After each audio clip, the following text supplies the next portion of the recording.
नमस्कार दोस्तों, चलिए देखते हैं उत्तर प्रदेश के सभी 75 जिलों की ताजा और महत्वपूर्ण खबरें जो हर किसी को जानना बेहद जरूरी। इससे पहले वीडियो को लाइक, चैनल को सब्सक्राइब कर लें ताकि हर अपडेट सबसे पहले आप तक पहुंच सके।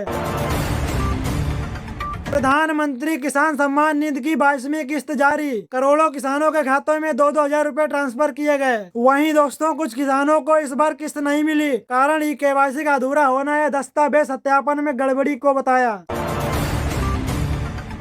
सरकार ने साफ बताया कि पीएम किसान की अगली किस्त पाने के लिए ई-केवाईसी अनिवार्य है। बिना सत्यापन के भुगतान को रोक दिया जाएगा। यूपी में करीब 15 करोड़ से अधिक लोग फ्री राशन योजना का लाभ ले रहे हैं। सरकार इसे गरीबों के लिए बड़ी राहत योजना बता रही। योगी आदित्यनाथ सरकार ने गरीब परिवारों को फ्री राशन वितरण जारी रखा। राष्ट्रीय खाद्य सुरक्षा योजना के तहत करोड़ों लाभार्थियों को हर महीने अनाज दिया जा रहा। वहीं दोस्तों, केंद्र सरकार ने कहा कि अंत्योदय और पात्र गृहस्थी कार्ड धारकों को हर महीने गेहूं, चावल और अन्य आवश्यक खाद्य सामग्री मुफ्त मिलती रहेंगी। सरकार ने बजट 2026 में पीएम किसान राशि 6,000 से बढ़ाकर 9,000 करने की बात कही। किसान संगठनों में इसे बढ़ाने की मांग जारी। यूपी के 35 जिलों में रेड अलर्ट जारी, कई जगह बिजली गिरने की चेतावनी दी गई। सरकार डिजिटल किसान रजिस्ट्रेशन और फार्मर आईडी सिस्टम लागू कर रही, जिससे योजना का लाभ सही किसानों तक पहुंच सके। किसान क्रेडिट कार्ड को पीएम किसान से जोड़ा गया, जिससे किसानों को सस्ती दरों पर लोन और आर्थिक सहायता आसानी से मिल सके। आज उत्तर प्रदेश के कई जिलों में आंधी और बारिश की संभावना। वहीं दोस्तों, कई जिलों में दिन का तापमान 32 से 36 डिग्री के बीच पहुंचा। सुबह शाम हल्की ठंडक बनी रहने की संभावना मौसम विभाग ने जताई। जेवर एयरपोर्ट परियोजना से पश्चिमी यूपी में जमीन की कीमतों में भारी उछाल, कई किसान करोड़पति बने। तेज आंधी और बारिश और ओलावृष्टि से मलियाबाद क्षेत्र में आम की फसल को भारी नुकसान, लगभग 40% तक उत्पादन प्रभावित हुआ। किसानों को इस सीजन में बड़ा आर्थिक झटका लगा। मौसम विभाग ने आंधी, बारिश और ओलावृष्टि का अलर्ट जारी किया, जिससे गेहूं सहित कई फसलें प्रभावित। किसानों की चिंता बढ़ी। यूपी में कटाई के समय बारिश और तेज हवाओं से गेहूं और तंबाकू की फसल खराब, किसानों को साल भर की मेहनत पर पानी फिरा।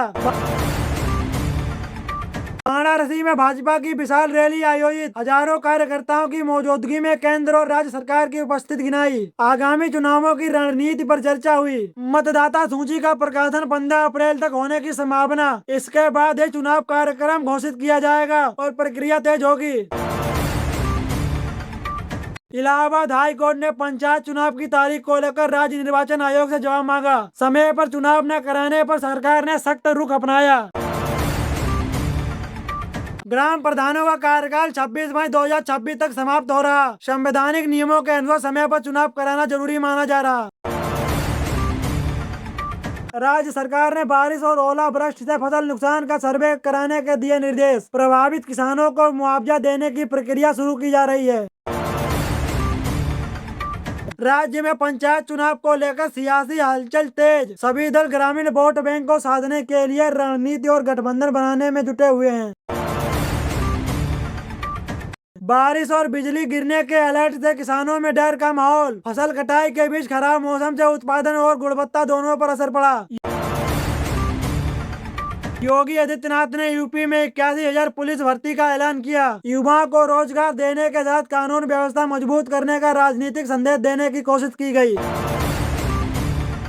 भाजपा का लक्ष्य 2027 में चुनाव में फिर बहुमत हासिल करना। इसके लिए संगठन और सरकार दोनों स्तरों पर रणनीति बना रही। विपक्ष ने आरोप लगाया कि सरकार केवल बड़े प्रोजेक्ट पर ध्यान दे रही, जबकि आम जनता की समस्या नजरअंदाज हो रही।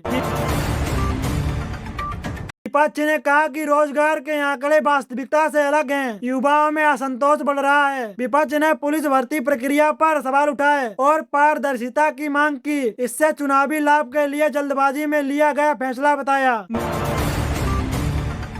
मेरठ में किसान संगठनों की बड़ी रैली, न्यूनतम समर्थन मूल्य और बिजली दरों को लेकर सरकार के खिलाफ प्रदर्शन। प्रशासन ने शांति बनाए रखने की अपील की। योगी आदित्यनाथ ने वाराणसी से स्कूल चलो अभियान शुरू किया। शिक्षा सुधार पर जोर देते हुए कहा कि हर बच्चे को स्कूल पहुंचना सरकार की प्राथमिकता। सरकार ने दावा किया कि स्कूल ड्रॉप आउट दर घटकर 3% के आसपास पहुंच गई, जिसे आगामी चुनावों में बड़ी उपलब्धि के रूप में प्रचारित किया गया। राजधानी लखनऊ में आज आसमान साफ, धूप तेज और अधिकतम तापमान 34 डिग्री के आसपास पहुंचा। सुबह हल्की ठंडी हवा चली, प्रदूषण स्तर मध्यम श्रेणी में बना हुआ है। डिप्टी सीएम केशव प्रसाद मौर्य संगठनात्मक बैठकों में सक्रिय दिखे, जमीनी कार्यकर्ताओं से संवाद बढ़ाने और बूथ स्तरों पर पकड़ मजबूत करने पर जोर दिया। कांग्रेस ने यूपी में अपनी स्थिति मजबूत करने के लिए नए पदाधिकारियों की नियुक्ति शुरू की। युवाओं और महिलाओं को संगठनात्मक प्राथमिकता दी जा रही है। पंचायत चुनाव की तैयारियों को लेकर सभी दल गांव स्तर पर सक्रिय हो गए। जनसभाओं और बैठकों के जरिए वोटर्स तक पहुंचने की कोशिश तेज हुई। कानपुर में कल की अपेक्षा आज गर्मी का असर बढ़ा, दिन में तेज धूप, तापमान 35 डिग्री पार। सरकार ने विकसित यूपी 2047 विजय प्लान लॉन्च किया, जिसमें आधुनिक शहर, रोजगार और बेहतर इंफ्रास्ट्रक्चर पर फोकस कर भविष्य की राजनीति को दिशा देने की कोशिश की गई। लखनऊ को कैपिटल स्टेट रीजन बनाने की योजना पर तेजी से काम हो रहा। इसे शहरी वोटर्स को आकर्षित करने का बड़ा कदम माना जा रहा है। वाराणसी में मौसम शुष्क, तेज धूप और हल्की उमस, अधिकतम तापमान 36 डिग्री, गंगा किनारे ठंडी हवाएं और शाम के समय राहत देने वाली साबित हो रही। मेरठ में आज बादलों की हल्की आवाजाही, तापमान 33 से 34 डिग्री, सुबह ठंडी हवा चली, दोपहर में धूप तेज रही, मौसम ने बादल की संभावना जताई। आगरा में गर्मी का असर, दिन में तेज धूप, तापमान 35 डिग्री के आसपास पहुंचा। पर्यटकों को दोपहर में बाहर निकलने से बचने की सलाह दी गई।